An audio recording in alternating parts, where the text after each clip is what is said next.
Joining us right now is Evercore ISI's public policy chief strategist, Sarah Bianchi.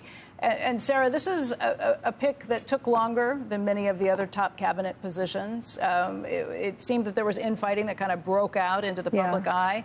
How do you think Wall Street's feeling about this? This is something that kind of calmed some nerves? I think that's right. You're right to say there was a lot of swirl around this and potentially some infighting.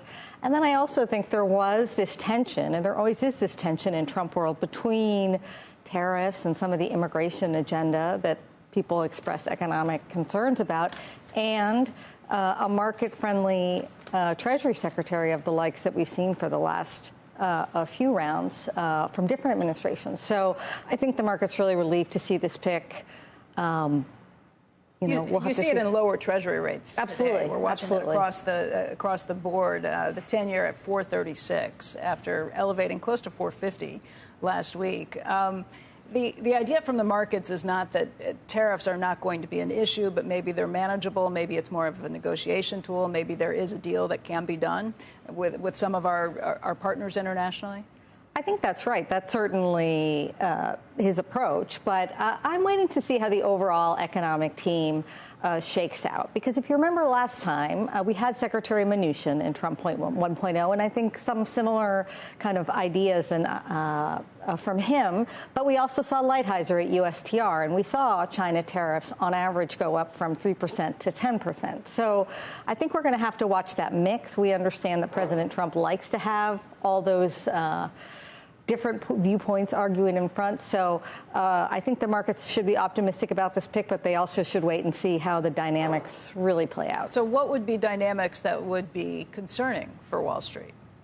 Well, I'm still very much watching to see if Robert Lighthizer lands in this administration in any capacity, whether it's White House counsel. I understand he doesn't want to go back to USTR, but trade is super technical, and he knows his way around not only every statute that ever was in trade, but also around Trump world. And but that concerns you if Lighthizer is in this administration? Well, I think it will point to a more aggressive, coherent and very active tariff platform, and ones that the Treasury Secretary is going to have to make his case against. So I think it will put a more kind of even balance in the. I don't think there's any way that we're going to go through 4 years of a Trump administration and not see tariffs ratcheted up in some areas. So what would be areas that the market would maybe take more willingly? What would be things that would really make the market think, hold on, this can't happen? Right. Well, so I think when you're talking about using tariffs as a negotiation or something around, digital taxes in Europe or other things like that, fine. OK, tariffs around Chinese electric vehicles. We don't have a lot of those coming in directly to the United States. Fine. But anything really aggressive on Mexico, I think, is something particularly the auto sector is going to have to watch for. Even when Chinese imports are going into Mexico and then coming here because of our trade policy with Mexico at this point? They're certainly fine to deal with that isolated issue. That's not going to concern the market. But anything like a 10% across the board tariff, again, I'm not saying. What about 60% on Chinese, anything manufactured in China? 60%, if that gets ratcheted down to 30%, would that still concern you? I think anything coming down from 60 is going to feel a lot better, but 30 across the board would certainly have some impacts. Last time the Trump administration was more strategic about what they hit on tariffs. So I would like to see a little bit more balance and alignment. But of course, you're right. The global economy can handle some tariffs. There are certainly areas.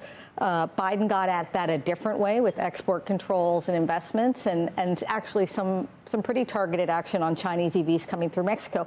So these are, I think everybody kind of maybe agrees on the goal. But again, tariffs are, if you go too broad, you can cause inflation and other things.